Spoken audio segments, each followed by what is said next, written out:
Camera जो है वो ऑफ रख रहा हूँ, इसके लिए मैं माफ़ी चाहता हूँ। तो दोस्तों, सोसाइटी फॉर कॉम्युनल हार्मनी और खुदाई खिदमतगार के सहयोग से आज का जो टॉपिक है बिल्किस बानो और भारत में लैंगिक न्याय की तलाश, Bilkis Bano and the quest for gender justice in India, इसको लेके आज का गोष्ठी रखा गया है। तो सबसे पहले मैं स्वागत करना चाहता हूं आज के हमारे चेयर श्री अनिल नौरिया जी। और श्री अनिल नौरिया जी का इंट्रोडक्शन देना ऐसा लगता है जैसे सूरज को दिए दिखाना है। काफ़ी वेल नोन फेस हैं, राइटर हैं, हिस्ट्री की काफ़ी गहरी समझ रखते हैं, सुप्रीम कोर्ट काउंसिल में वो सेवा भी दे रहे हैं और सोसाइटी फॉर कॉम्युनल हार्मनी के एक बहुत महत्वपूर्ण स्तंभ भी हैं। तो सर, आपका स्वागत करते हैं। डॉक्टर संदीप पांडे जी थोड़ी देर के बाद हमारे साथ जुड़ेंगे। संदीप पांडे जी सोशल एक्टिविस्ट हैं और रेमन मैग्सेसे अवार्डी, कैलिफोर्निया से लेके और आईआईटी तक आपके ज्ञान का परिचय जो है आप दे चुके हैं। तो आपका भी बहुत स्वागत श्री डॉक्टर संदीप पांडे जी। हमारे साथ डॉक्टर वहीदा नानार जी जुड़ी हैं और आप लॉ की बहुत अच्छी समझ रखती हैं, राइटर हैं, एक्टिविस्ट हैं और आपका इस केस में काफ़ी अच्छा कंट्रीब्यूशन रहा है। बिल्किस बानो के केस में काफ़ी लंबे समय से आप जुड़ी हुई हैं इस इशू को लेके। डिस्कशन ग्रुप के रूप में फारूकी जी हैं, आप ह्यूमन राइट कंसल्टेंट हैं और जागोरी और कमला वसीम जी के मूवमेंट के साथ भी आपका एक महत्वपूर्ण साथ देखने को मिला है। तो एक छोटी सी टिप्पणी, सोसाइटी फॉर कॉम्युनल हार्मनी आप जैसा कि जानते हैं 1990 में स्थापित एक संस्था है जिसका उद्देश्य देश में धार्मिक सद्भाव और सद्धर्म संभाव के लिए विविध रचनात्मक कार्यों को प्रोत्साहित करना है। और आज में हमारे साथ खुदाई खिदमतगार के साथी भी जुड़े हुए हैं और फैसल भाई का भी हम स्वागत करना चाहते हैं। फैसल भाई का सबका घर देश में नहीं विदेश में भी अपना नाम रोशन कर रहा है और सोसाइटी फॉर कॉम्युनल हार्मनी का जो एक महत्वपूर्ण पक्ष है, सद्भावना समाज की संकल्पना, उसमें फैसल भाई की साधना बहुत महत्वपूर्ण है। अरविंदर अंसारी जी, आप पेशे से प्रोफेसर हैं और इस समझ नारीवादी आंदोलन की काफ़ी गहरी समझ है। तो आज जो नारीवादी आंदोलन की अपनी एक चुनौती रही है और आज के समाज में सांप्रदायिकता जो है एक बहुत बड़ी चुनौती आ गई है। तो इसी टॉपिक को लेके आज हमारी जो है वो चर्चा होगी। तो सबसे पहले मैं दरख्वास्त करूंगा डॉक्टर वहीदा नायनर जी को कि वो अपनी बातों को रखें। तो डॉक्टर वहीदा जी अपने को अनम्यूट कर लीजिए। जी जी जी हाँ, तो बहुत बहुत शुक्रिया मुझे यहाँ बुलाकर अपनी बातें रखने का मौका मिला है आज। तो और आज का टॉपिक जो है Bilkis Bano and the quest for gender justice. तो इस पर मुझे अपनी कुछ विचार रखने हैं। बिल्किस बानो के केस के बाद बिल्किस बानो ने 15 साल जो है अपने इंसाफ के लिए लड़ाई की और 15 साल के बाद उनको इंसाफ मिला और हाल ही में उनके केस में जिनको कन्विक्ट किया गया 11 लोग, उनका जो है सजा में जो है रिमिशन हो गई है, गुजरात सरकार ने की है। तो पिछले दिनों से जब से रिमिशन हुआ है काफ़ी कुछ बातें सुनने को मिलती है, काफ़ी कुछ जायज़ सवाल उठाए जा रहे हैं, काफ़ी कुछ लीगल आर्ग्यूमेंट्स दिए जा रहे हैं कि ये कैसे हुआ, क्यों हुआ। इसका लीगल बेसिस क्या है। इस तरह के अलग अलग सवाल जो है ऑल्टरनेटिव मीडिया या फिर अलग अलग प्रोग्रेसिव सर्कल्स में उठाए जा रहे हैं। कुछ सवाल ये है कि ये रिमिशन का जो है अधिकार राज्य सरकारों को क्यों है और कहाँ से मिलता है।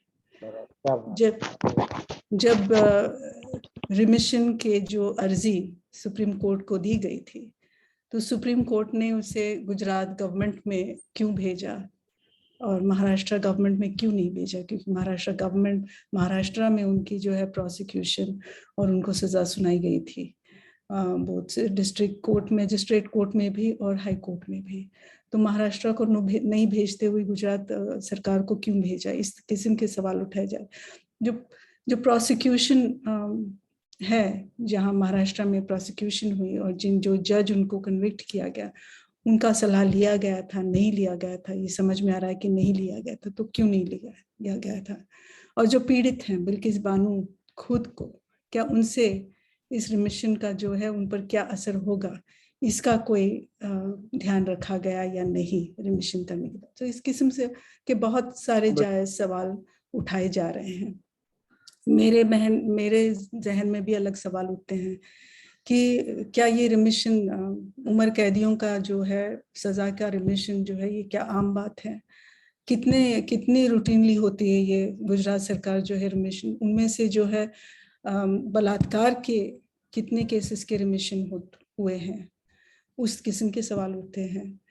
और इस सभी जो है बहुत इम्पोर्टेंट सवाल है और ये जो है उसके ऊपर काफ़ी चर्चाएं हो रही है, प्रोटेस्ट हो रहे हैं देश भर में, लीफलेट्स बंटे जा रहे हैं, सिग्नेचर कैंपेन हो रही है, प्रेस कॉन्फ्रेंसेस हो रहे हैं, अलग अलग बयान दिए जा रहे हैं पॉलिटिकल पार्टीज ने भी और बाकी संस्थाओं ने भी। बानो ने खुद बयान दिया है और एक अंदाज़ा दिया है कि इस रिमिशन का जो है उन पर क्या असर हो रहा है, उन पर जो है ये रिमिशन का किस किस्म से उनके जिंदगी में डर को जो है फिर से पैदा करने का काम कर रही है। और न सिर्फ उनकी जिंदगी में, ये आम जेंडर जस्टिस का जो है मसला को किस तरह से पीछे छोड़ जाता है, इस किस्म का इस बारे में भी उन्होंने बात की है। अब ये भी पेटिशन आ गई है सुप्रीम कोर्ट में और कल जो है सुनवाई हुई थी कि रिमिशन को जो है इसको वापस ले लें और अगले कुछ दिनों में, आने वाले कुछ दिनों में इन सारे जो हलचल हुए हैं, एक्शंस लिए गए हैं, उसका क्या नतीजा निकलेगा ये सामने आ ही जाएगा कुछ दिनों में, कुछ महीनों में। और फिर क्या रिमिशन कैंसिल होती है, नहीं होती है, कैदी वापस जेल जाएंगे अपने बाकी का सजा काटने या नहीं, ये सब कुछ दिनों में, कुछ महीनों में पता चल ही जाएगा। तो जो है रिमिशन खुद के बारे में, उसके डिटेल्स के बारे में या केस के बारे में मैं कम बात करना चाहूँगी, पर ये रिमिशन के इर्द गिर्द कुछ जो है सवाल खड़े होते हैं, इस पर जो है मैं अपना कुछ विचार शेयर करना चाहूँगी। और ये जो है तीन मोटे मोटे मुद्दों में बटा है मेरे विचार। पहले तो ये है कि बिल्किस बानो केस की जो रिमिशन है उससे जो है रिमिशन के जो पॉलिटिक्स है, उसके इर्द गिर्द जो पॉलिटिक्स खेला जाए, उसमें से है जो बहुत ही खुली तरीके से खुली तरीके से जेंडर, कास्ट और रिलीजन के जो आधार पे पक्षपात या उनके जो आपस के जो इंटरप्ले है, वो जो है किस कदर हिंदुत्व सोच का एक अंदरूनी और अहम हिस्सा है, ये जो है बहुत खुली तरह से नजर आती है। तो ये एक मुद्दा पे मैं बात करना चाहूँगी।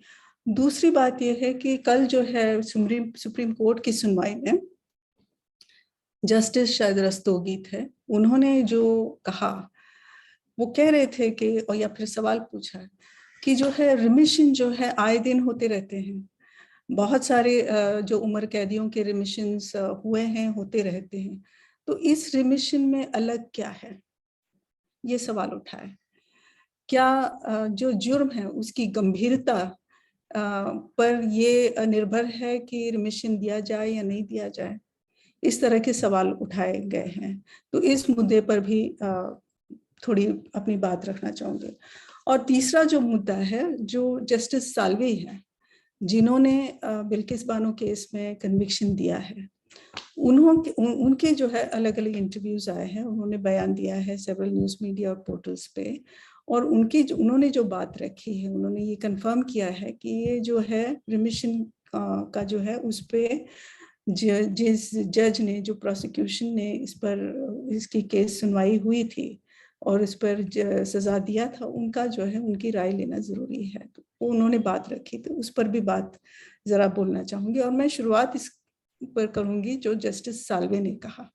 बहुत सारी बातें उन्होंने की, अच्छी बातें की, अच्छे सवाल उठाए, लेकिन मैं एक मुद्दे पर ज्यादा तवज्जो देना चाहूंगी।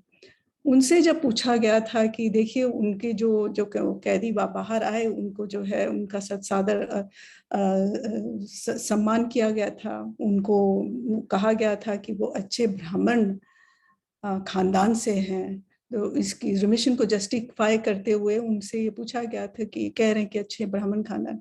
तो जस्टिस साल्वे ने कहा कि बी ह्यूमन फर्स्ट, अच्छे ब्राह्मण खानदान वगैरह होने से पहले आप जो है एक अच्छे नहीं, आप इंसान बनिए। तो ये जो बात है बी ह्यूमन फर्स्ट, इसको जरा अनपैक करेंगे। मैं चाहती हूँ कि हम इसके बारे में बात करेंगे। So what is to be a human, इसका मायने क्या है, ह्यूमन फर्स्ट, या फिर what is to be a human और शो ह्यूमैनिटी। इसको जरा हम अनपैक करेंगे थोड़ी देर के लिए, और इसके जो लिंक्स अलग अलग दूसरे मुद्दों से कैसे जुड़ता है वो भी निकल आएगा। तो ह्यूमन होना जो है वो एक अंदाजा है, एक सामाजिक व्यवस्था में एक आम समझ है कि जो बेसिक और प्री पॉलिटिकल है। मतलब ये कि किसी कॉन्स्टिट्यूशन में हक के रूप में आने से पहले, या किसी universal declaration of human rights में ह्यूमन राइट्स के तहत आने से पहले एक आम समझ समाज में एक सामाजिक व्यवस्था को एस्टैब्लिश करती है।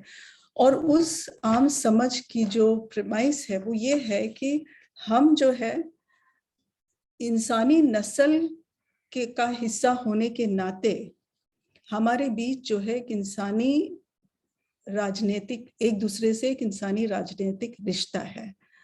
और वो रिश्ता का आधार ये है, एक समझ है आपस में, कि हम जो है अब एक दूसरे के निजी और शारीरिक मर्यादा को पहचानेंगे, उसकी इज्जत करेंगे और उस पे कोई हानि आने से रोकेंगे, और ना ही किसी को हानि करने देंगे। और अगर होता है तो ये उम्मीद रखेंगे, उस हानि से उभरने के लिए मदद की उम्मीद रखेंगे और मदद करेंगे।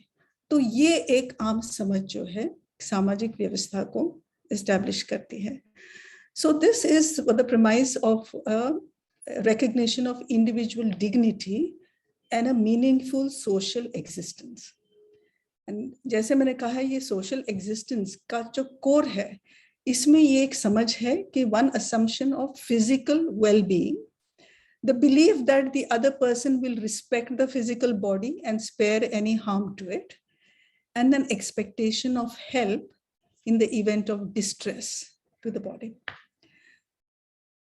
तो गुजरात जैसे हॉरर्स ऑफ वायलेंस, और मैं सिर्फ गुजरात की बात इसलिए कह रही हूँ क्योंकि आज जो है हम बिल्किस बानो के केस के बारे में कह रहे हैं, लेकिन ये इस गुजरात किस्म की जो वायलेंस है अलग अलग देश के हिस्सों में हुए हैं। सिखों के खिलाफ हुआ है, क्रिश्चियनों के खिलाफ हुआ है, दलितों के खिलाफ तो रोज आम तौर पे होता रहता है।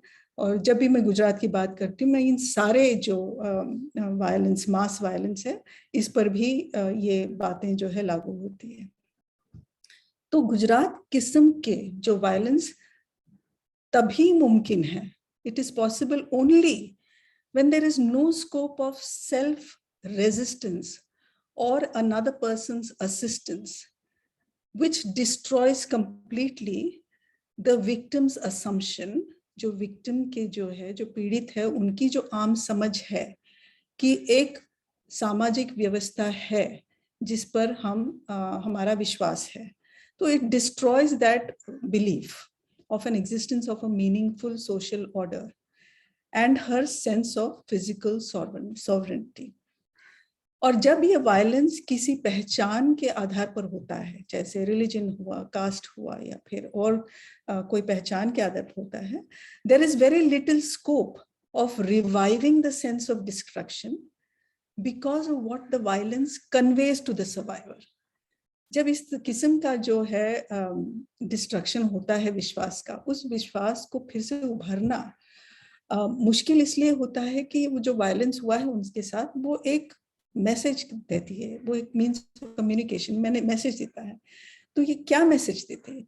It conveys to the community that community is excluded from the meaningful order of a just and human social existence, that the safety and protection of the physical self of the person does not matter to this order, and they cannot have any expectation of assistance to alleviate from them. मतलब ये है कि आप और आपका जो समूह इस सामाजिक व्यवस्था की आम समझ से पर बाहर है, और आपका जो है निजी शारीरिक जो है सुरक्षा जो है उसकी परवाह इस व्यवस्था को नहीं है, और फिर इस वजह से आप उस चीज से उभरने की हमसे कोई उम्मीद नहीं रख सकते। ये मैसेज दे, जब वायलेंस इस किस्म का होता है तो ये मैसेज जो है पीड़ित समूह को जाता है।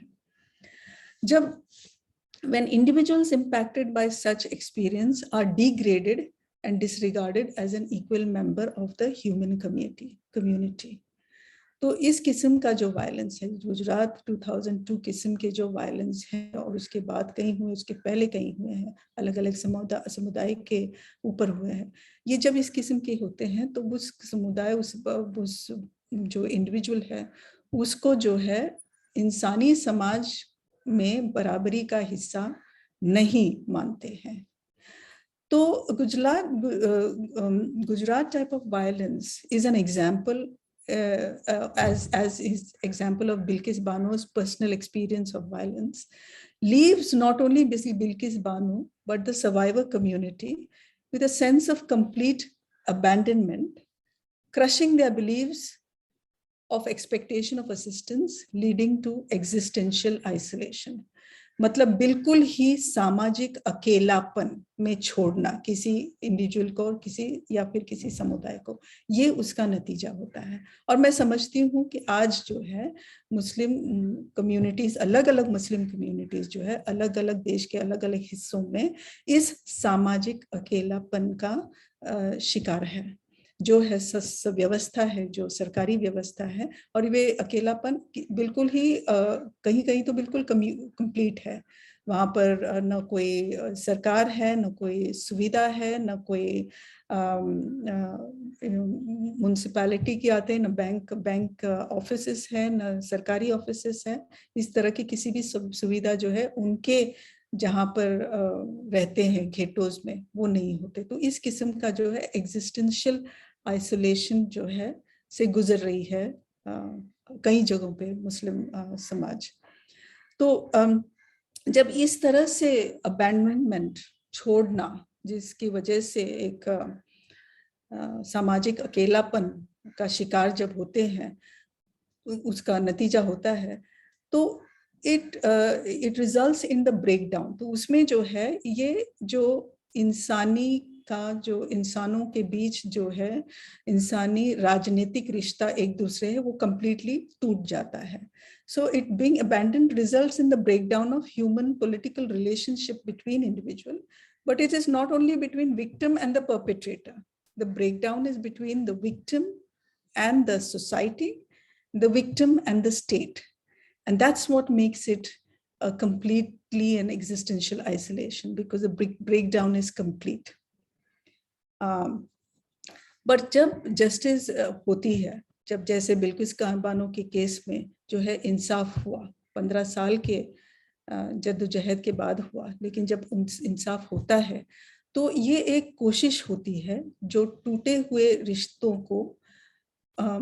में सुधार लाने की कोशिश होती है। और ये जो है पीड़ित लोगों को फिर से उस सामाजिक अकेलापन से निकलने की मदद करते हैं। और बिल्किस बानो जो वो एक जरिया होता है, अलग अलग जरिए होते हैं, इंसाफ दिलाना जो है एक जरिया होता है। तो क्योंकि बिल्किस बानो जो है वो न सिर्फ उसके लिए इंसाफ हुआ, लेकिन वो जो कलेक्टिवली हेटेड अदर ग्रुप है मुस्लिम, वो उसकी प्रतिनिधि है बिल्किस बानो। तो उनको भी ये जो है एक किस्म से उनके साथ भी ये रिश्ते में सुधार लाने की कोशिश करता है जब इंसाफ होते हैं।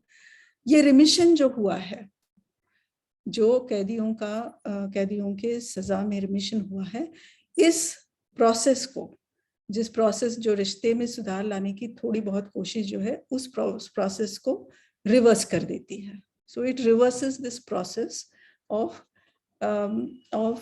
mending of political relationships between the victim, perpetrated between the victim, the state, the victim, and the society. So Bilkis Bano has spoken about the sense of fear after remission and the relieving of trauma of the violence she endured. पर ये बिल्किस बानो का ही के दिल में ही डर नहीं बैठा है।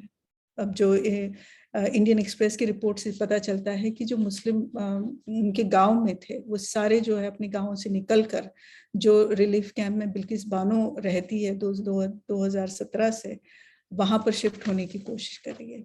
तो ये जो है इसका, ये रिमिशन का जो है असर हुआ है, जो being human.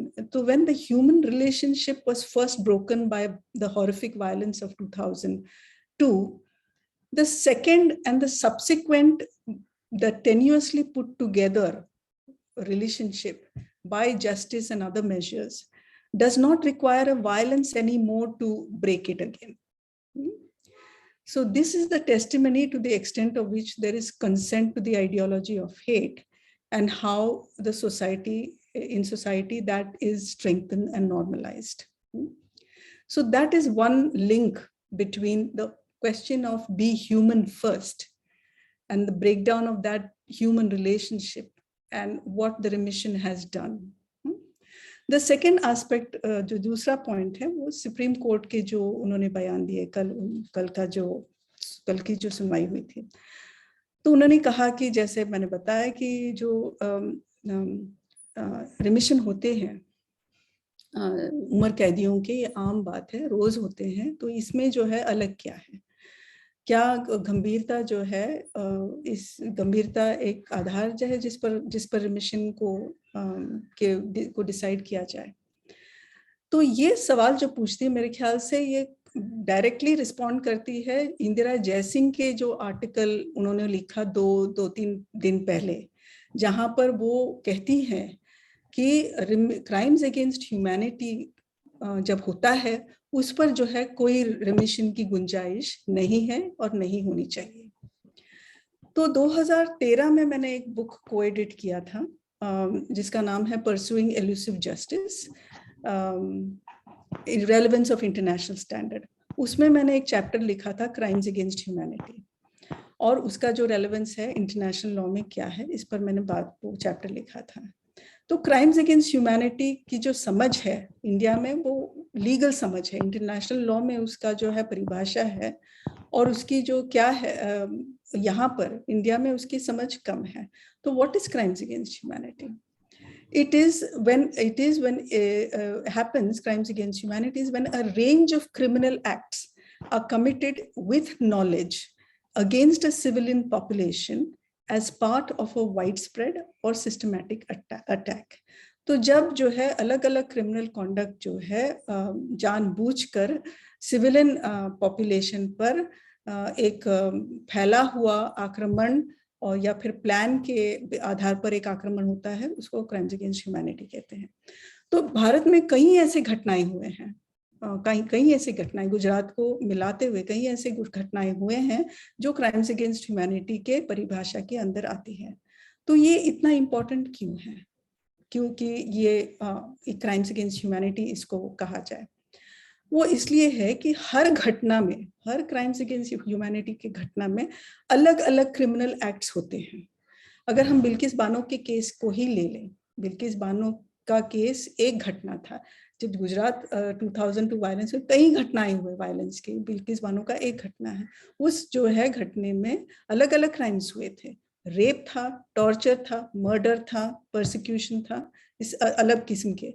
अब जब इंडिया में इसको प्रोसिक्यूट किया जाता है तो ये 4 सेक्शन आईपीसी के सेक्शन के तहत इसको प्रोसिक्यूशन किया जाता है।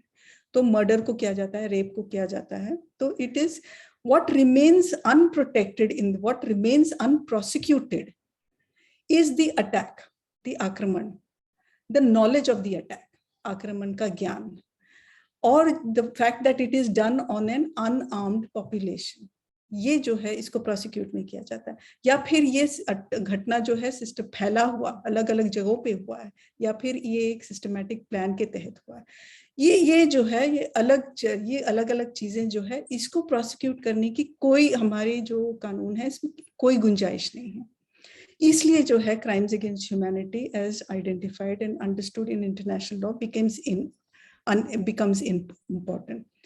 ये इसलिए है कि idea of crimes against humanity is to acknowledge that such incidents attacks the core of what it means to be in a human social order, and such violent incidents, इस तरह की घटनाएं introduces or proliferates dehumanization, and there is a need to that the dehumanization of the society that happens with crimes against humanity needs to be recognized, prohibited and sanctioned. So in international law crimes against humanity को सबसे serious crime माना जाता है।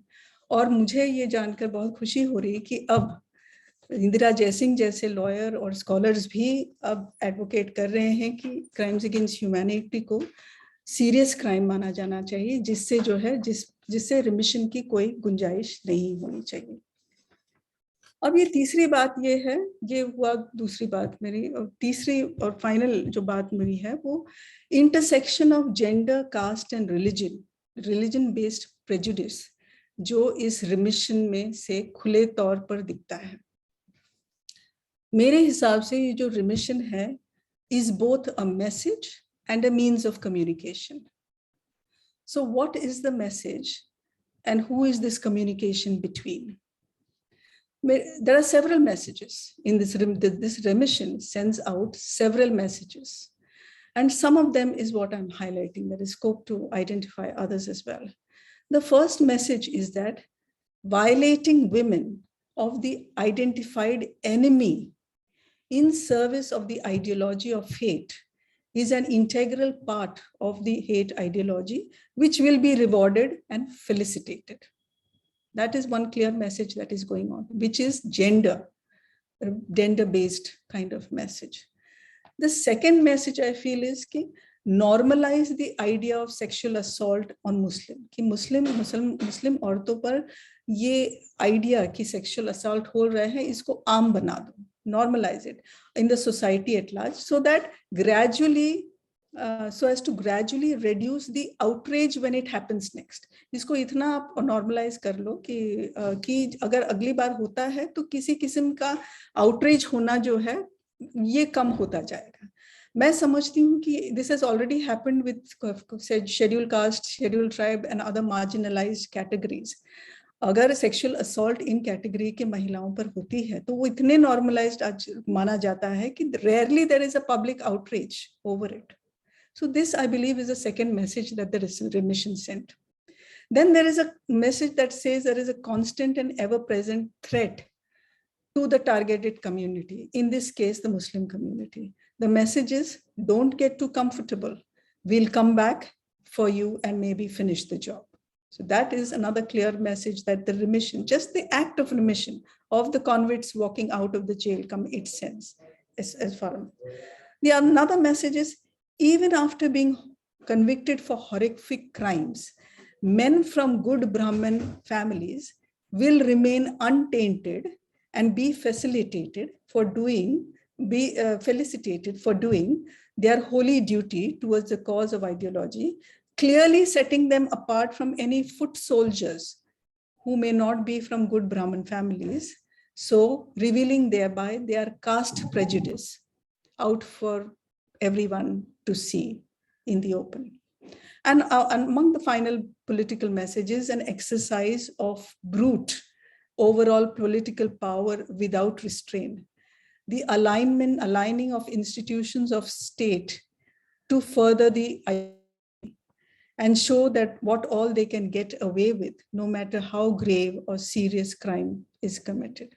So ये सारे जो है मेरे ख्याल से मोटे मोटे तौर पर messages जो है ये remission भेजते हैं, and all these have links with gender, caste and religion based prejudice inherent, which is जो है वो एक अहम हिस्सा जो सोच है हिंदुत्व सोच के अंदर है. और ये communication किसके बीच हो रही है? The communication is from the ideologues, that is the leaders, those who profess the ideology, not only leaders of the right-wing parties, but of all the political institutions, of social institutions, of cultural institutions that profess this ideology. Who is this communication going to? It is going to the foot soldiers, to the cheerleaders, and the silent consenting majority who may or may not fall in either of this category. And the objective of this communication is to strengthen or consolidate the consent to the ideology of hate. The objective of this communication is to, as I said, to consolidate consent and to dehumanize the society with regard to the targeted community. The acceptance, I believe the consent is complete in several places and it has been growing in many other places. Consent जो समर्थन जुटाने की कोशिश कर रहे हैं इनकी ये आइडियोलॉजी पे, ये समर्थन ऑलरेडी जुट चुका है कुछ जगहों पर उसको कंसोलिडेट किया जा रहा है. और इनकी जो एक्सेप्टेंस है, their acceptance and success at electoral politics, ये इस बात का सबूत है कि ये समर्थन जुटाने में सक्सेसफुल हो रहे हैं. पर मेरी समझ से उनका जो ऑब्जेक्टिव है, आइडिया है, not only to gain electoral success and capture power, but also to share the responsibility और उनके पर्सपेक्टिव से the glory of the spread of hate politics and the crimes that ensues as a result of it. तो ये इसकी जिम्मेदारी जो है आम जनता के साथ बांटना चाहते हैं. तो जब आप उनको समर्थन देते हैं इलेक्टोरल पॉलिटिक्स से के जरिए, डायरेक्टली तो देते ही हैं, वो तो दिखाई देता है जब कॉन्विक्ट्स को फेलिसिटेट करते हैं, उनको सेलिब्रेट करते हैं, तो ये जो है समर्थन खुले समर्थन है. लेकिन जब आप वोट देकर समर्थन करते हैं तो मकसद सिर्फ कैप्चर पावर कैप्चर करने का नहीं है, पर इस बात से है कि ये जिम्मेदारी जो है ये हेट पॉलिटिक्स को अलग लोगों के आम जनता के साथ उसको शेयर करें. So everybody who contributes to the success of to success share a responsibility in the dehumanization of the society. I believe the responsibility for horrific crimes committed by the 11 convicts is sought to be shared by those who celebrate, felicitate and applaud their services in furthering the ideology. तो जब society जब जो है समाज इस किस्म से dehumanise होती है तो किस किस्म का समाज बच जाता है? जो बचता है वो है society where the culture of rape and violence is normalized, and that makes murderers, torturers, rapists of men from their own communities. जो रहते हैं वो they about what you're left is these categories of people. But I believe the hate culture once spread and normalized in society will turn its tentacles inwards because of its inability to distinguish between the identified enemy and one of their own. तो जब ये आप hate culture of violence को समाज में normalize करते हो, तो ये अपने आप जो है इसका जो है जो निशाना अपने खुद पे भी हो जाता है, इससे वो बच नहीं पाएंगे. और जब वो होता है, क्योंकि उनको ये तय करना मुश्किल हो जाता है कि वो दूसरा द हेटेड अदर कौन है और हम में से कौन. इसका उदाहरण भी हमको आजकल नजर आता है. फॉर एग्जाम्पल, यस, हाँ, बस एक मिनट में हो गया, 2 सेकंड में. अगर we see the example already happening. The news item में एक BJP worker from Madhya Pradesh was seen assaulting an elderly man, asking his name कि आपका नाम मोहम्मद है, और ये आप आधार कार्ड दिखाइए। तो ये this is the example of the inability of that dehumanized society to distinguish between the enemy and one of their own. But just to end, I will say that ये समर्थन तो उन्होंने जुटाया हुआ है, तो अगर समर्थन दे सकते हैं तो समर्थन विद्रॉ भी कर सकते हैं। तो क्या जरूरी ये है कि आज ये जो है कि जनरल आम जनता को कि वो जाग जाएं और जो समर्थन दिया है उस समर्थन को वापस ले ले, that they withdraw their consent to this hate ideology and refuse to share the responsibility for the hate speeches and the crimes that results from the ideology of hate. So thank you very much. And बहुत बहुत धन्यवाद doctor Waheeda जी, और आपने बहुत ही शानदार तरीके से बातों को आपने रखा। जी अनिल नौरिया जी, कुछ आप बोलना चाह रहे हैं? Just wanted to say that it was an excellent presentation by Dr. Wahid. जी बहुत बहुत धन्यवाद आपको। तो डॉक्टर संदीप पांडे जी जुड़ चुके हैं, तो समय ना गवाते हुए तो डॉक्टर संदीप पांडे जी, आपसे दरख्वास्त है कि आप अपनी बातों को रखें। मुझे लगता है अगर अनिल नौरिया जी वो चेयर है, वो अंतिम में बात को रखेंगे, सब बात को समेटते हुए। जी बहुत अच्छा है, करीब 65 लोग जुड़े हुए हैं यहाँ से, फिर फेसबुक लाइव वगैरह पे भी देख रहे हैं। नहीं, बहुत गंभीर चर्चा हो रही है और बहुत बढ़िया, बहुत अच्छा। और एक और महिला साथी है ना, पहले उनको बुलवा ले। ठीक है, मैं कोशिश करता हूँ। फारूकी जी, आप बोलना चाहें? जी खादिजा फारूकी जी जी ठीक है। जागोरी से जुड़ी हुई हैं और कमला वसीम जी के साधना के साथ भी ये जुड़ी हैं, तो विशेष परिचय मैं नहीं देना चाहूंगा इनका, ये सब लोग जानते हैं। खुदाई खिदमतगार की एक बहुत कार्यकर्ता है भाई। जी, तो आज पहले फीमेल वॉइस को भी सुना जाए, तो जी आप बोलिए।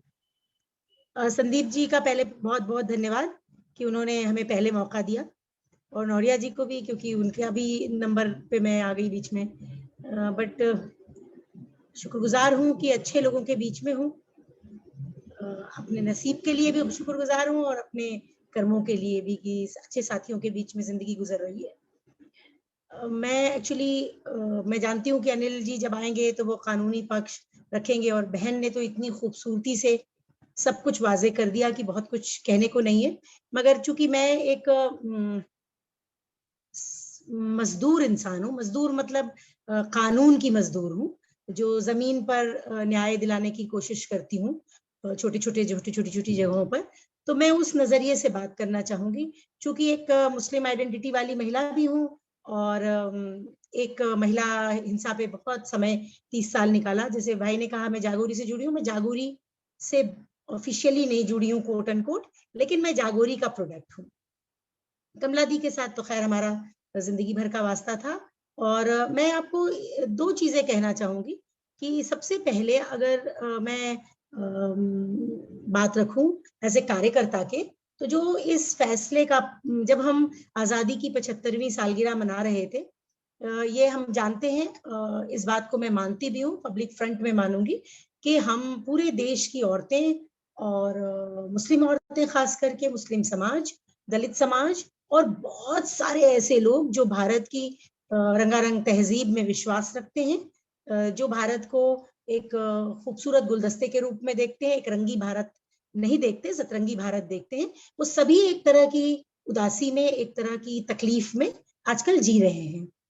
तो आजादी का जो पर्व था उसका भी एक अजीब रूप सामने था, बट फिर भी हम लोग खुश थे कि आजाद हुए हैं, कानून मिला है।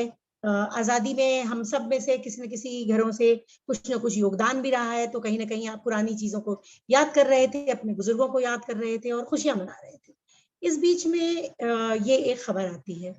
फॉर्चुनेटली मेरी आंखें खराब हैं, इसलिए मुझे बहुत सारी चीजें नहीं दिखाई देती। मैं बहुत खुश हूँ इस बात से कि मुझे बहुत कुछ दुनिया में दिखता नहीं है, तो मैं बड़ी हैप्पी रहती हूँ, क्योंकि काफी चीजें मुझे बहुत समय के बाद पता चलती है या नहीं पता चलती है।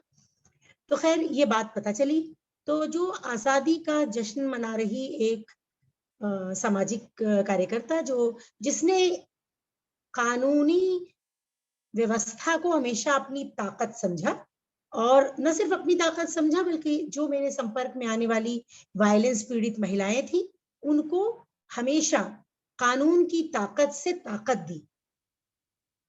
उस महिला का दिलो दिमाग बुरी तरह हिल गया, बुरी तरह, और मैं एक अजीब मायूसी, एक अजीब घबराहट और एक बहुत ही गंभीर डर के अंदर डूब गई। ये डर कहीं ना कहीं मैंने जब बाबरी मस्जिद डिमोलिशन हुआ था तभी फील किया था, लेकिन तब मैं बहुत छोटी थी, मेरे अंदर काफी ताकत थी, तो मैं इन चीजों से फौरन बाहर निकल कर आ गई। अभी भी ताकत थी, अलग तरह की ताकत थी। दूसरे दिन तक, उस दिन रात में सारा दिन मेरे को बिल्किस की वो शक्ल, जो मुझे डेट नहीं याद है मगर मार्च के दूसरे हफ्ते में मेरी उनसे मुलाकात हुई थी 2002 में, और वो जो शक्ल थी वो मुझे वो कहते ना वैक्यूम में देखती हुई आंखें, वो अंधेरा कम सा टेंट और उसमें वो कोने में दुबकी हुई बैठी हुई औरत, वो मुझे एकदम सजीव हो गई। और कहीं ना कहीं इस बात से बड़ी तेज घबराहट हुई कि क्या करेंगे जब कानून हमारा साथ देना छोड़ देगा। और कहीं ना कहीं फिर जब मैंने थोड़ा पता करना शुरू किया तो पता चला कि, मुझे ठीक से तो पता नहीं चला लेकिन पता चला कि सुप्रीम कोर्ट के किसी आदेश की वजह से ये छूटे हैं। तो मैंने सुप्रीम कोर्ट का वो आदेश ढूंढना शुरू किया, लोगों से मदद मांगनी शुरू करी। तो ये मैं कहना ये चाहती हूँ कि इस कानून जो है उसका दो बड़ा रोल होता है, बहुत बड़ा दो रोल होता है। एक तो रोल ये होता है कि आप जब कोई अपराध हो जाए तो इंसाफ दिलाए और न्याय कराए, वो तो एक रोल है ही है जो दुनिया को दिखाई देता है। मगर कानून का जो दूसरा बहुत बड़ा रोल है, वो जो समाज की सबसे कमजोर कड़ी का व्यक्ति है, चाहे वो दलित हो, आदिवासी हो, मजदूर हो, महिलाएं हो, जो बिल्कुल निचले स्तर पर, जो सबसे, जिसके पास कुछ और नहीं है, उसको कानून ताकत देता है। वो सोचता है कि अरे ऐसे कैसे कर लेंगे, थाना पुलिस नहीं है क्या? हमें गांव की औरतें कहती हैं, अरे ऐसे कैसे मार लेंगे, थाना पुलिस नहीं है क्या? तो ये जो पावर है ये कानून देता है गरीब से गरीब, कमजोर से कमजोर इंसान को, और हमारा संविधान देता है। और दूसरी चीज रोल जो कानून का है वो ये है कि जो मुजरिम है, जिसके अंदर जुर्म की प्रवृत्ति है, उसके अंदर ये भय बिठाना कि तुम जुर्म करोगे तो आज नहीं कल तो कानून के हाथ पकड़े जाओगे। वो जो कहावत हम लोग सुनते हैं ना, कानून के हाथ बहुत लंबे हैं। तो कानून के ये दो बहुत इंपॉर्टेंट रोल हैं। बाकी और भी बहुत सारे रोल होंगे, लेकिन ये दो महत्वपूर्ण जो रोल हैं, इनसे मैं के थ्रू बात करना चाहूंगी कि अब हुआ क्या इस आदेश से। मैं नहीं जानती, मैं सही बता रही हूँ कि मैंने बहुत सारा कुछ पढ़ा नहीं, खाली मैंने अपने साथी जैसे इंदु मैम का पढ़ा, जैसे मैंने रेबेका जॉन को कल सुना, तो इस तरह से लोगों को कुछ सुना के, कुछ पढ़ा के कुछ जानकारी हुई। ना मैंने अभी तक वो ऑर्डर्स निकाले हैं, ना मैंने उनको पढ़ा, तो कानूनी तौर पर मैं नहीं बात कर सकूंगी।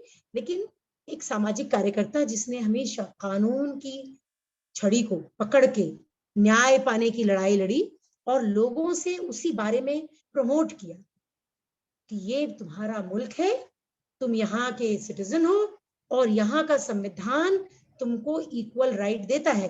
तुम चाहे औरत हो, चाहे किसी भी कम्युनिटी की हो, कहीं से भी आती हो, तुम्हारे जेब में पैसा हो या ना हो, फिर भी कानून की मदद तुमको मिलेगी और इंसाफ भी तुमको मिलेगा।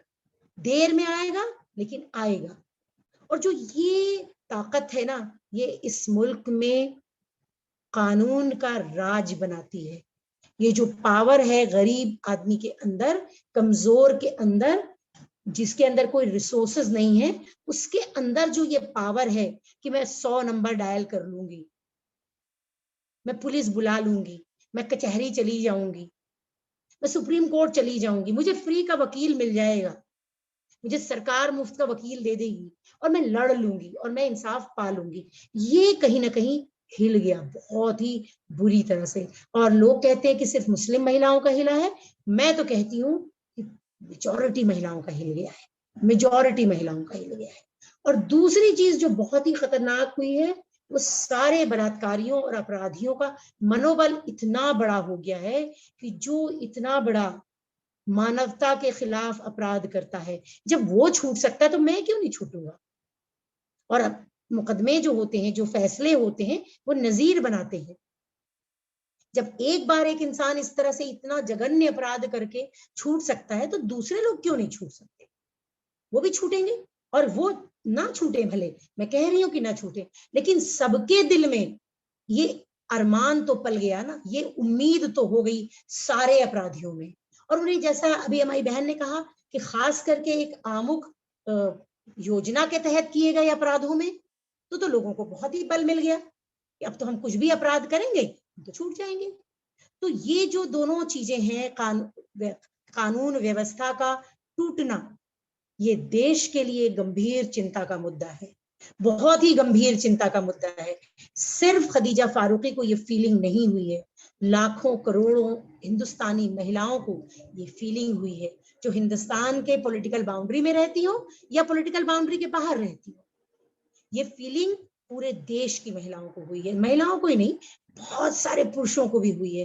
तो ये जो नेगेटिव फीलिंग है, ये जो कानून पर से विश्वास की फीलिंग है, मैं तो कानून पे अभी भी थोड़ा बहुत विश्वास रखती हूँ, बहुत रखती हूँ, तो मैं आज भी महसूस करती हूँ और आज भी उम्मीद रखती हूँ कि सुप्रीम कोर्ट इसमें इंटरवीन करेगी और इसे ओवरटर्न करके दोबारा एक मैसेज देगी समाज में कि देखो भाई, कानून में जगहें हो सकती हैं, दराजें हो सकती हैं, कानून की किताब में बहुत सारी दराजें होती हैं, उन दराजों से बहुत बार लोग निकल सकते हैं, लेकिन इस तरह के मानवता के प्रति अपराध करने वाले लोग नहीं निकल पाएंगे।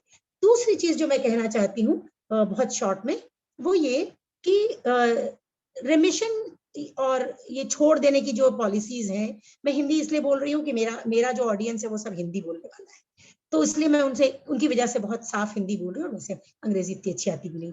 तो खैर, तो बात यह है कि जो रेमिशन है, यानी जो सजा पूरी होने से पहले आजादी देने का जो प्रावधान है, वो प्रावधान क्यों है, उसके पीछे का कॉन्सेप्ट क्या है, क्यों रखा गया वो प्रावधान? वो प्रावधान सुधार के लिए है, सुधार को बढ़ाने के लिए है। वो लोगों को एक इंसेंटिव है, जेल में बंद कैदियों को, कि आप अपने आप को सुधारें, आप अपने आप को समाज के लायक बनाएं। क्योंकि जेल क्यों भेजा जाता है? आप जब समाज में रहने के लायक नहीं होते इसलिए आपको जेल भेज दिया जाता है, आप समाज के लिए खतरा होते इसलिए आपको जेल भेज दिया जाता है। तो जेल में रेमिटेंस की पॉलिसीज इसीलिए लगाई गई हैं कि लोगों को ये उम्मीद हो कि अगर हम अच्छे हो जाएंगे, अच्छा बिहेवियर करेंगे, अपने अंदर अच्छे गुण दिखाएंगे, तो हम छूट जाएंगे। अब बात यह है कि ठीक है, आपने समझ लिया कि छोड़ देना है, लेकिन ये भी देखना बहुत जरूरी है कि अपराध, कोई भी अपराध, उसके पीछे का एक मकसद होता है, मेंसरिया होता है, किसी मकसद से कोई अपराध किया जाता है। ये अपराध क्यों किया गया था? महिला के शरीर पर खाली अपना एंजॉयमेंट करने के लिए नहीं किया गया था, ये अपराध एक कम्युनिटी को सबक सिखाने के लिए किया गया था, एक आइडियोलॉजी को इन्फोर्स करने के लिए किया गया था। जैसे उस समय भी बिल्किस और उसके परिवार ने, बिल्किस तो खैर नहीं बात कर पाई थी, परिवार के लोगों ने बताया, और लोगों ने बताया कि लोग चिल्ला रहे थे कि मुसलमानों को मारना है, और कोई ठीक नहीं है कि उसके बाद उन्होंने और कोई अपराध किए हो या न किए हो। तो मेंसरिया उनका एक बिल्किस बानो का बलात्कार या उसके बच्चे को मारना नहीं था, उनका से कोई उनका पर्सनल मेंसरिया नहीं था, ये एक उनका बड़ा एजेंडा था, जिस एजेंडा को पूरा करने के लिए, एजेंडा अगेंस्ट ह्यूमैनिटी था, agenda against thousands and crores of Muslims था, उसको पूरा करने के लिए ये अपराध हुआ था। तो क्या छोड़ने से पहले ये कैसे गेस किया गया कि इनका ये मेंसरिया खत्म हो गया है? क्योंकि ये जैसे ही बाहर छूटे हैं, इन्होंने सेलिब्रेशन किया है, इन्होंने ये बात बता दी है पब्लिक में कि हमारा वो मेंसरिया, वो थॉट प्रोसेस खत्म नहीं हुआ है। जिस थॉट प्रोसेस में, जिस इच्छा से, जिस पर्पस से हमने ये अपराध सरजद किया था, वो पर्पस सॉल्व नहीं हुआ, वो पर्पस खत्म नहीं हुआ, उसमें मेरा कोई सुधार कार्य नहीं हुआ है। तो मेरी उम्मीद है कि जो मेरे लर्नड लॉयर्स हैं, सुप्रीम कोर्ट में खड़े हुए हैं, सुप्रीम कोर्ट भी हमारे जैसों की भी आवाजें जो चारों तरफ से गूंज रही हैं, वो पहुंचेंगी। अब आखिर में 3 बातें हैं जो मैं एक्शन बेस्ड कहना चाहती हूँ अपने साथियों से। सबसे पहली चीज, मुझे लगता है, मैं त्रिपाठी जी की बहुत ही भक्त हूँ और अंधभक्त भी हूँ, ये भी कहूंगी। त्रिपाठी सर की आइडियोलॉजी और उनके विचार, उनके तरीके को मैं सलाम करती हूँ, बहुत बुरी तरह मानती हूँ। शर्मिंदा भी हूँ कि मैं उनके साथ बहुत सारा कदम से कदम मिलाकर बहुत बार काम नहीं कर पाती। लेकिन नंबर 1 एक्शन मुझे लगता है कि हमें इस मामले में एक बढ़िया सटीक फ्लायर बनाना चाहिए और आम जनता में जाकर उसको कसरत से बांटना चाहिए, बात करनी चाहिए, लोगों से ओपिनियन लेना चाहिए। एक ऐसा कोई ओपिनियन पोल टाइप का गूगल फॉर्म बनाना चाहिए जिसमें लोगों से राय लेनी चाहिए। दूसरा एक्शन प्लान मुझे लगता है जो मेरे दिल में है कि हमें सभी तरफ से औरतों को, मर्दों को, जिनको लगता है कि ये समाज में गलत मैसेज भेज रही है ये आजादी, उनको सुप्रीम कोर्ट के चीफ जस्टिस को और प्रधानमंत्री जी को चिट्ठियां लिखनी चाहिए कि प्लीज इसको देखिए, ये समाज का विघटन करेगी, ये लोगों में डर जब पैदा करेगी तो उससे बहुत सारे तरह के अपराध जनित होंगे, तो प्लीज इसको रोके, देश के हित में ये गलत है। नंबर 3 मुझको लगता है कि जो लोग PIL फाइल कर रहे हैं कोर्ट में, उनके साथ जितने लोग इंप्लीड कर सकते हैं, जितने तरीके से उनको मदद की जा सकती है, उनकी मर्जी से, उनकी सलाह से, उनके साथ हमें साथ जुड़ना बहुत जरूरी है और उनकी मदद करना जरूरी है। एक चौथी चीज कि हमें सड़क पर ज्यादा से ज्यादा प्रदर्शन करना चाहिए, निकलना चाहिए। वक्त गया डर जाने का, दब जाने का, छुप जाने का वक्त गया। अब भाई जेल जाना है तो जाएं, लेकिन बात कह के जाएंगे।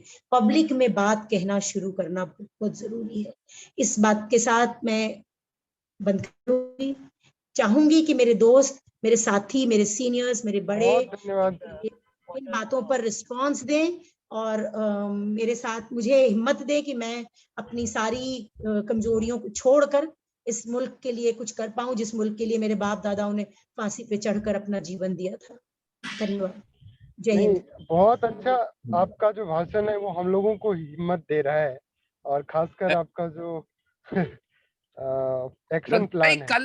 कल 2 बजे से 5 बजे तक जंतर मंतर पे NAPM सभी एक ज्वाइंट प्रोटेस्ट भी रखा गया है, उसमें हम लोग भी सब शिरकत करेंगे और भी जो आना है आ सकते हैं 2 बजे से 5 बजे तक। जो भी लोग जूम प्लेटफॉर्म पर और फेसबुक पे हम लोगों को देख या सुन रहे हैं, कल आप लोग जंतर मंतर पे आए और अपनी भूमिका निभाएं, एक लोकतांत्रिक भूमिका। तो मैं अब दरख्वास्त करना चाहूंगा डॉक्टर संदीप पांडे जी से कि वो अपनी बातों को रखें। जी सर। जी बहुत बहुत शुक्रिया मुझे भी इसमें शामिल करने के लिए। आज लखनऊ में अली अनवर अंसारी साहब आए थे और एक यहाँ प्रेस वार्ता हुई है बिल्किस बानो के समर्थन में और इस मांग के साथ कि जो छोड़ा गया है अपराधियों को, इस पे न्यायालय पुनः विचार करे और उनको वापस जेल भेजे। जो जिस तरह की प्रतिक्रिया पूरे देश भर से आ रही है, ये बहुत मतलब ये ऐसा मौका है जब आम तौर पे जो एक माहौल बना दिया गया है आतंक का, जिसमें लोग बोलने से डरते हैं, तो ये जो घटना हुई है इसके बाद अब कुछ लोगों को लग रहा है कि ये तो बहुत ही गलत हुआ, और इसने लोगों को प्रेरित किया है कि लोग खुल के आए, बोले। मतलब हम और जितने लोग इस में जुड़े हुए हैं, वो ये तो वो लोग हैं जो बोलते ही रहते हैं, जो किसी न किसी मुद्दे पे भूमिका लेते ही रहते हैं। लेकिन आज मैंने अखबार में पढ़ा कि IIM बेंगलोर के 58 लोगों ने एक स्टेटमेंट पे साइन किया है, और वो स्टेटमेंट क्या है मैं आपको पढ़ के सुना देना चाहता हूँ। जो IIM बेंगलोर का स्टेटमेंट है, मैं अभी मेल बना रहा था और मैं IIM अहमदाबाद के प्रोफेसर लोगों से कह रहा था कि भाई बेंगलोर के लोग साइन कर रहे हैं तो जहाँ बिल्किस बानो रहती है वहाँ के लोगों को वो भी साइन करना चाहिए। और ये स्टेटमेंट है, एड्रेस किया गया है honourable chief justice of India supreme court को। We the undersigned faculty and staff members of IIM Bangalore in our personal capacity, stand in solidarity with Bilkis Bano and her fight for justice. The crimes committed by the 11 men granted remission were no ordinary crimes. They were accused and convicted of gang rape and murders of the most depraved and inhumane kind. The Supreme Court itself upheld their conviction in 2008. Bilkis Bano, who survived to tell the tale, fought for justice for over 17 years. This remission is not only a denial of justice, but also presents a real and immediate danger to Bilkis Bano and her family. The sympathetic treatment these convicted men have received is shocking. What kind of a nation are we turning into if Bilkis Bano is left to defend herself while her violators are given a hero's welcome? We are stunned and deeply anguished by this act of the government of Gujarat. We look to our legal system and courts to deliver on the promise we as a nation have solemnly resolved to secure to all its citizens justice, liberty, equality, and fraternity. The horrors that Bilkis Bano underwent in 2002 should not be experienced by any woman anywhere. This remission is bound to embolden perpetrators of such heinous crimes, while simultaneously extinguishing the hope of millions of Indians who look up to the courts to deliver justice.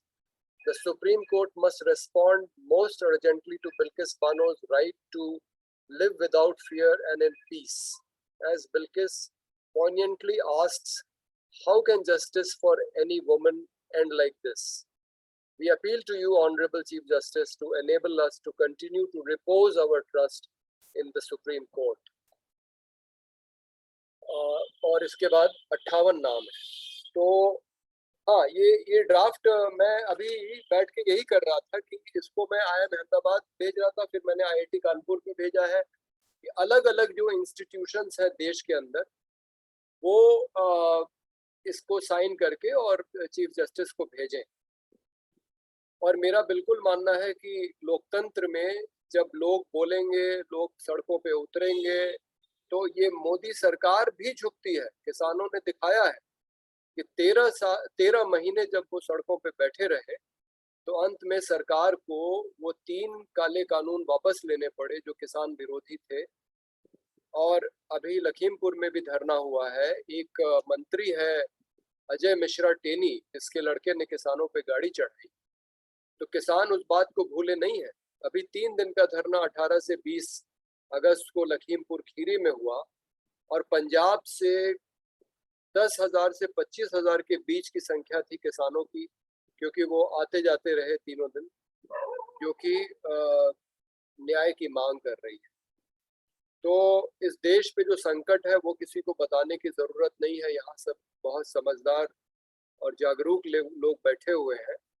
मुझे लगता है कि ये बिल्किस बानो के मामले ने एक बार फिर से मौका दिया है हिंदुस्तान के लोकतंत्र को बचाने के लिए हम सब लोगों को, और इसमें हर एक नागरिक की एक भूमिका होनी चाहिए जैसा लोगों को महसूस हो रहा है. आज तो मैंने देखा कि एक भारतीय जनता पार्टी की महिला नेता खुशबू ने भी बयान दिया है कि ये जो हुआ है गलत हुआ.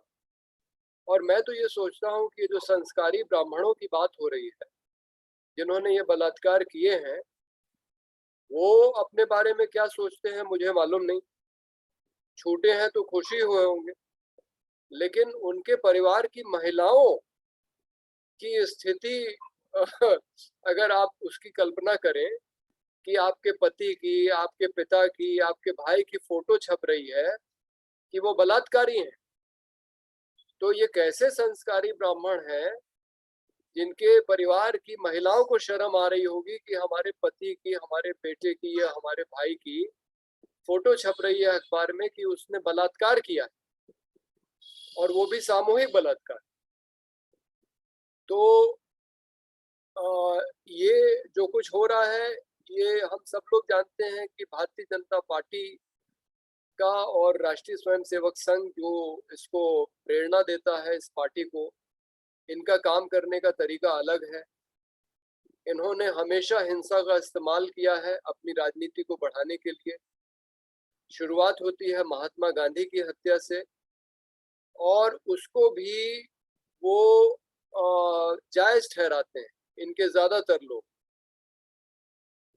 हालांकि जब जरूरत पड़ती है तो गांधी को इस्तेमाल भी कर लेते हैं, लेकिन एक इनके कारनामों से एक चीज जो निकल के आ रही है वो ये है कि इनको ये खूब आता है कि गलत चीज को कैसे सही साबित कर, और अपने जो अपराध हैं, महात्मा गांधी की हत्या कोई छोटा मोटा अपराध नहीं। मतलब जिस आदमी के नाम से हिंदुस्तान की पहचान होती हो पूरी दुनिया में, सबसे ज्यादा महात्मा गांधी से ज्यादा किसी और के नाम से हिंदुस्तान की पहचान नहीं होती है, उसकी हत्या को भी जो जायज ठहरा सकते हैं। और उसके बाद आपने पूरे देश ने देखा कि किस तरह से बाबरी मस्जिद को गिराए जाने के बाद उस समय माना गया कि गलत हुआ, इसीलिए कल्याण सिंह ने इस्तीफा दिया और 4 भाजपा की सरकारें बर्खास्त हुई। लेकिन धीरे धीरे ऐसा माहौल देश में बन गया कि शायद कम्युनिस्ट पार्टियों को छोड़ के और सोशलिस्ट पार्टी को छोड़ के बाकी और डीएमके को भी छोड़ के बाकी सारे दल अब मानने लगे हैं कि हाँ, मंदिर तो वहीं बनना चाहिए, और उसके लिए चंदा देते हैं, दर्शन करने जाते हैं। अरविंद केजरीवाल जैसे लोग जाते हैं दर्शन करने। तो उस पूरे आपराधिक घटना को, जो सुप्रीम कोर्ट का फैसला जमीन भी देता है मंदिर को, वो भी कह रहा है कि वो आपराधिक घटना थी, मस्जिद को गिराया जाना। आज पूरे देश में ऐसा माहौल बना दिया गया है कि वो सही था और वो मंदिर बनना सही है। इसी तरह गुजरात में भी यही काम हो रहा है। पहले तो तीस्ता सेतलवाद, आरबी श्री कुमार और संजीव भट्ट को जेल में डाल के ये बताने की कोशिश की गई कि ये लोग गलत थे जो न्याय के लिए लड़ रहे थे, और मोदी जिनकी सहमति से 3 दिन वहां पे हिंसा हुई, वो अमित शाह बताते हैं कि वो तो बहुत पीड़ा में थे कि उनके ऊपर आरोप लगाए जा रहे, और ये तीस्ता के जेल जाने से मोदी जो है उनके ऊपर जो भी कलंक लगा था वो साफ हो गया। तो जिन लोगों के कारण हिंसा हुई वो अपने आप को निर्दोष बता रहे हैं, तो इसमें कोई आश्चर्य नहीं है कि ये 11 लोग छूट गए हैं और इनका स्वागत किया जा रहा है, क्योंकि ये आरएसएस और बीजेपी की पूरी प्रक्रिया है जिसमें गलत को सही साबित करना और सही को गलत साबित करना। ये गुजरात मॉडल है, इसको पहचानिए। गुजरात मॉडल के कई पहलू हैं। गुजरात मॉडल का एक ये पहलू भी है कि अपराधी जो है वो निर्दोष साबित हो जाएगा, और इसके पहले भी हुआ है, हो हल्ला तो अभी हो रहा है, लेकिन आप याद कीजिए माया कोडनानी, मोदी सरकार की मंत्री, जिसने नरोडा पाटिया में खड़े होकर हिंसा कराई, वहां नरसंहार हुआ, उसको सजा हुई और उसकी सजा कोर्ट ने माफ कर दी। ठीक इसी तरह जैसे अभी इनकी माफ की गई, इनको माफ करके जेल से छोड़ दिया गया। और बाबू बजरंगी ने नरसंहार को अंजाम दिया, वो भी आज जेल के बाहर है। तो ये सारे लोग जिन्होंने जघन्य अपराध किए हैं ये निर्दोष हैं। और दोषी कौन है? दोषी जो है वो लोग हैं जो न्याय के लिए लड़ाई लड़ते।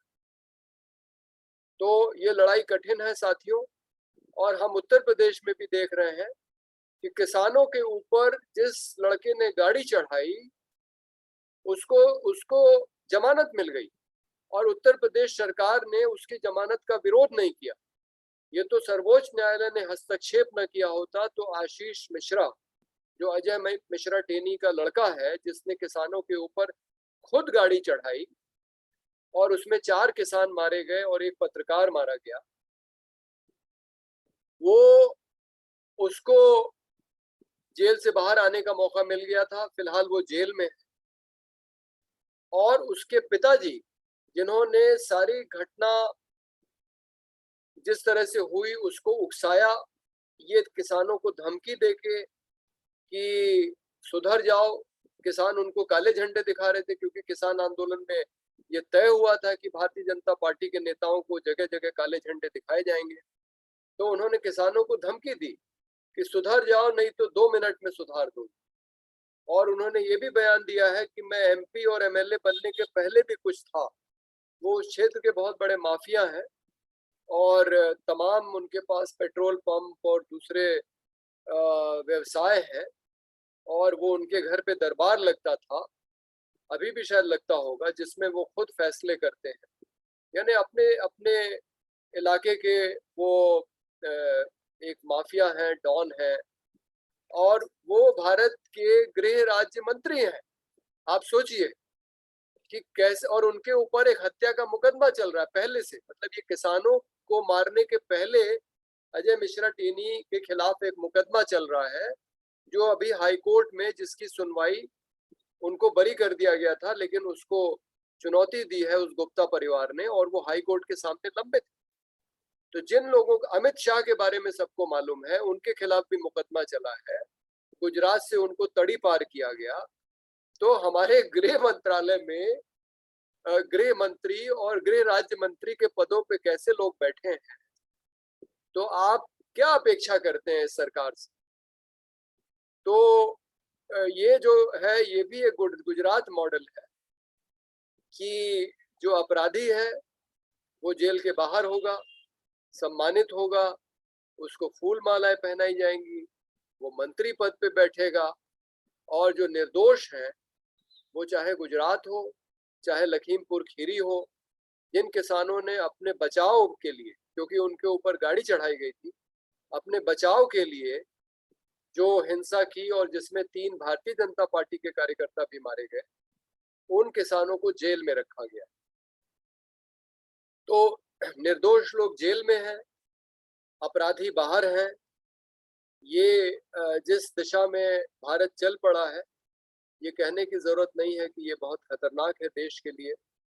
और अगर हमने इस रास्ते को, जिस रास्ते पे देश चल रहा है, इसको हमने अगर रोका नहीं और इसकी दिशा को उल्टा नहीं किया, तो हमारे संविधान में जो भी कल्पना की गई है देश की, जो भी वायदे किए गए हैं लोगों से, उसका कोई मतलब रह नहीं जाएगा।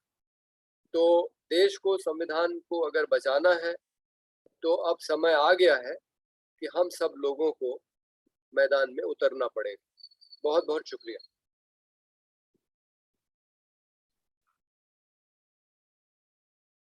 हेलो जी जी। मैं पुष्पा बोल रही जी हूँ। पुष्पा जी, आप अपनी बातों को रखिए जी। मेरा थोड़ा से इधर से कुछ गड़बड़ हो गया है, वॉल्यूम ठीक नहीं है। आप सुन सकते हैं? जी जी, आपकी आवाज आ रही है, बोलिए। बहुत साफ आवाज आ रही है, बोलिए। ओके, सो एक्चुअली मैं बहुत खुश हूँ कि मैं आप सब लोग के से जुड़ी हूँ और ये डिस्कशन। और मैं एक बात और भी रखने चाह रही थी। मैं थोड़ा से लेट ज्वाइन हुई थी, इसलिए मुझे पता नहीं कि आप लोग सब इसके बारे में ऑलरेडी बात कर चुके हैं कि नहीं, लेकिन 2 गंभीर बात जो अभी मैं फिर दोहराने चाहती हूँ कि इस रिलीज या रेमिशन जो दिया हुआ है, ये seriously mass gang rapist and murderers का, हेनियस क्राइम्स वाले कॉन्विक्ट्स को, इससे सिर्फ एक तो मुद्दा है कि बिल्किस बानो और उसका फैमिली के लिए अनसेफ हो गया है, उनका सिक्योरिटी का प्रॉब्लम है, और सिर्फ उनका नहीं लेकिन पूरा सोसाइटी के लिए ये एक इनसिक्योरिटी हो गया है कि ऐसे लोग को फिर रिलीज करके वो फ्री हो जाते हैं और फिर दोहरा सकते हैं अपना सीरियस एंड हेनियस क्राइम्स। वो एक बात है।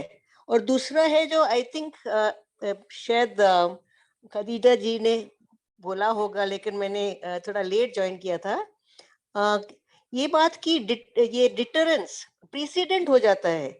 ऐसा रिलीज करके इन लॉ एक प्रेसिडेंट सेट करने से आगे जाके दूसरे सीरियस क्राइम्स के लाइफ कॉन्विक्ट्स को भी ऐसा रेमिशन देके उनको छुड़ा सकते हैं। तो इस बात से ये तो बहुत सीरियस बात है। सो लीगली स्पीकिंग ये तो इलीगल रिलीज था, सो इसको भी हमको लेना चाहिए। आई मीन इसी बात के लिए, क्योंकि ये बहुत सीरियस चीज है, इसलिए हम इस मुद्दे को उठा के on long term we must continue to fight it and oppose it. ये एक बात था। और दूसरा, मैं बैंगलोर से बात कर रही हूँ, तो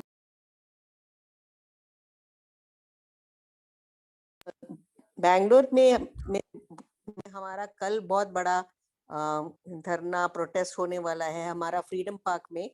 और हम सब बहुत लोग अभी मोबिलाइज कर रहे थे पिछले कुछ दिन में।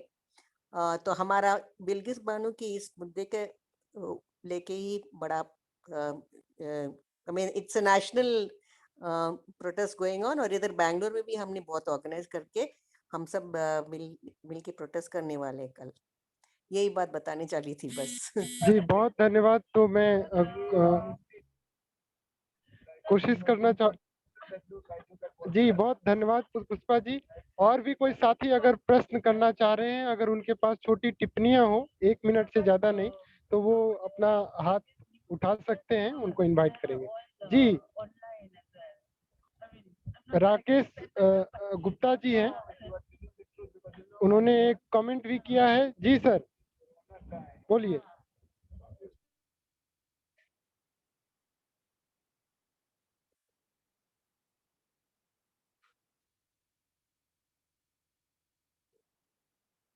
तो आप लोग कुछ समय लगता है ले रहे हैं।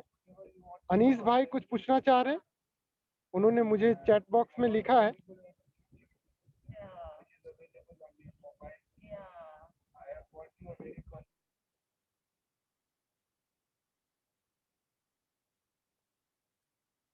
अच्छा, ये कुछ लोगों ने मुझसे वो आई एम बैंगलोर वाला स्टेटमेंट मांगा था, लेकिन मैं उसको कॉपी करके पेस्ट नहीं कर पा रहा हूँ चैट कोई बॉक्स। बात नहीं, मैं उनको सेंड कर दूंगा, क्योंकि तो बहुत सारे साथी रजिस्ट्रेशन किए हैं, तो उनका ईमेल आईडी है मेरे पास।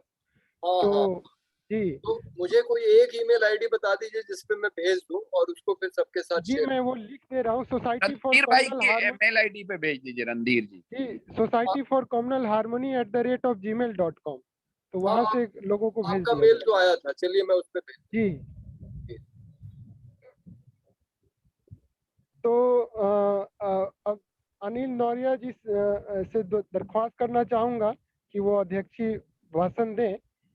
और थोड़ी समय हम लोग थोड़ा 10-15 मिनट क्रॉस कर चुके हैं, लेकिन कोई बात नहीं, ये महत्वपूर्ण टॉपिक है, हम थोड़ा 20 मिनट 25 मिनट और रुक सकते हैं। तो श्री अनिल नौरिया जी आपका स्वागत है। जी बोलिए। शुक्रिया। बहुत इंफॉर्मेटिव और एनालिटिकल प्रेजेंटेशंस हो चुके हैं। मुझे कुछ ज़्यादा नहीं बोलना है, बस कुछ क्लैरिफिकेशंस मैं कर दूं।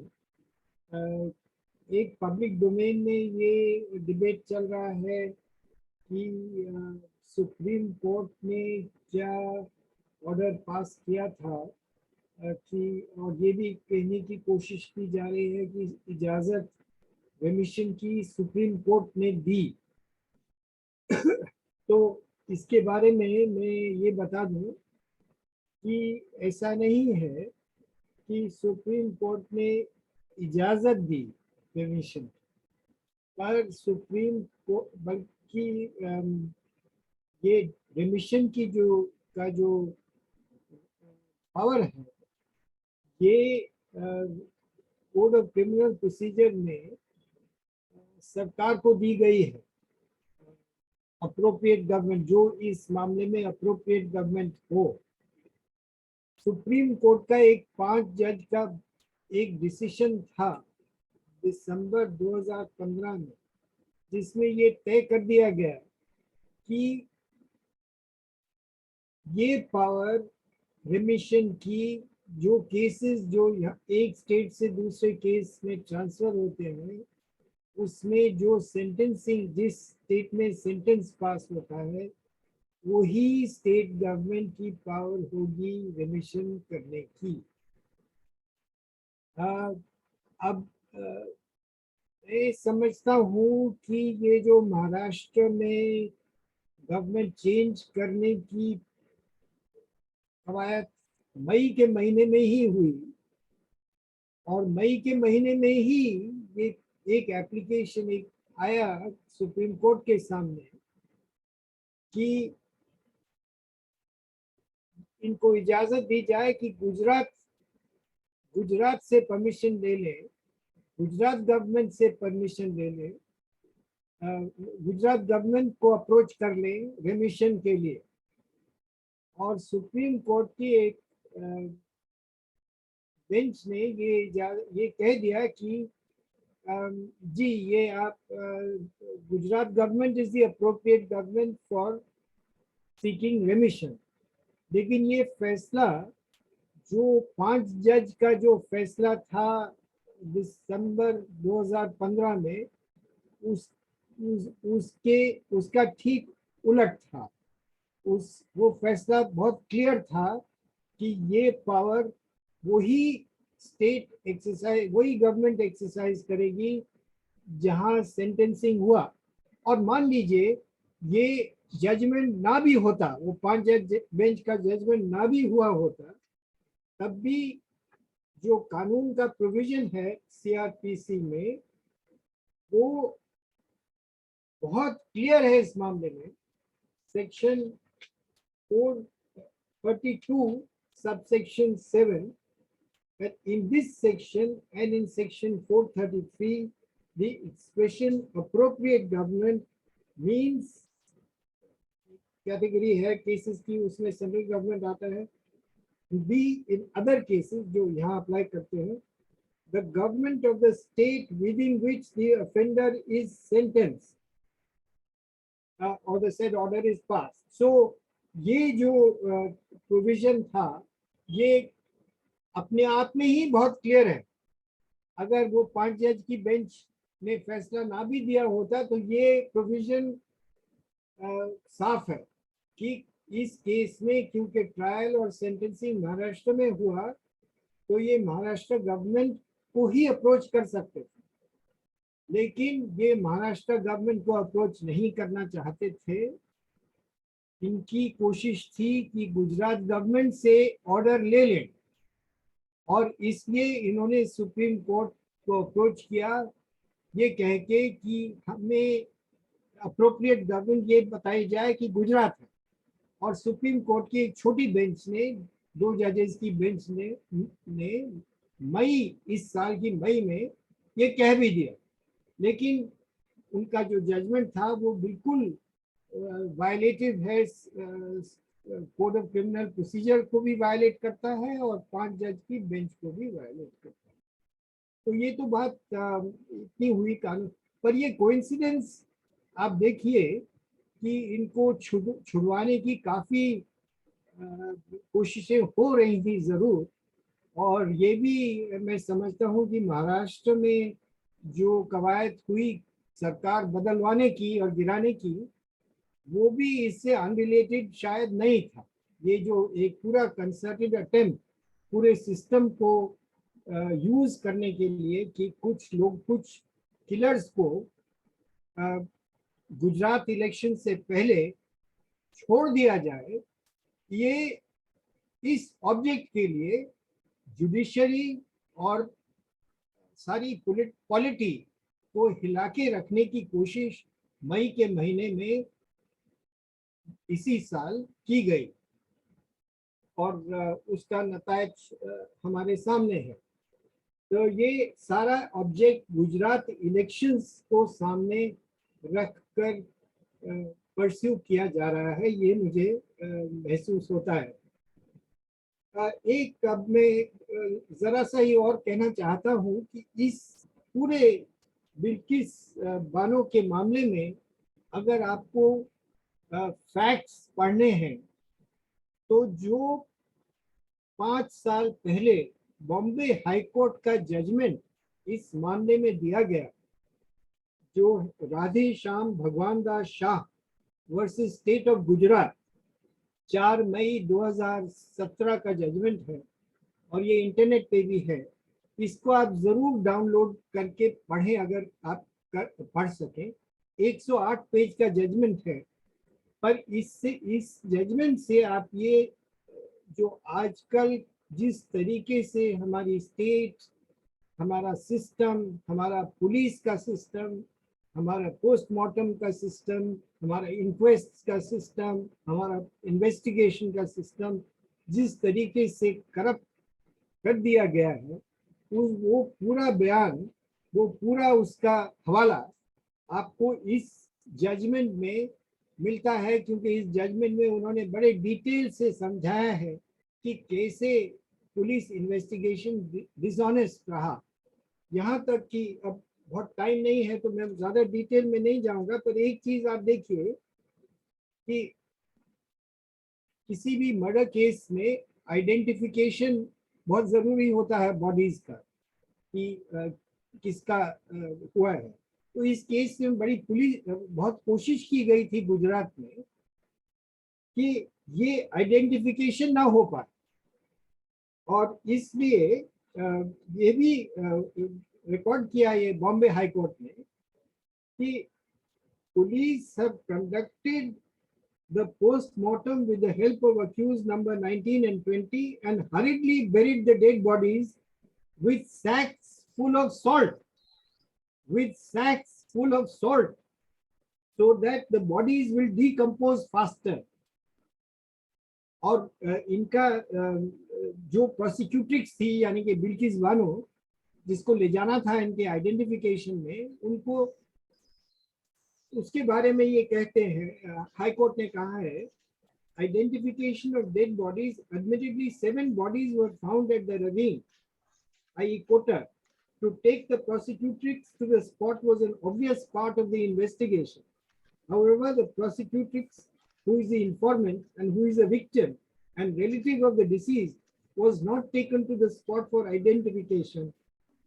No close relative of the deceased was taken for on 4th March 2002 or 5th March 2002 for identification of the dead bodies. However, one Abdul Sattar Ghanchi was taken to the spot to identify the bodies. He was not a close relative of any of the deceased. He identified only the body of Halima, that is the mother of the prosecutrix, that is the mother of Bilkis.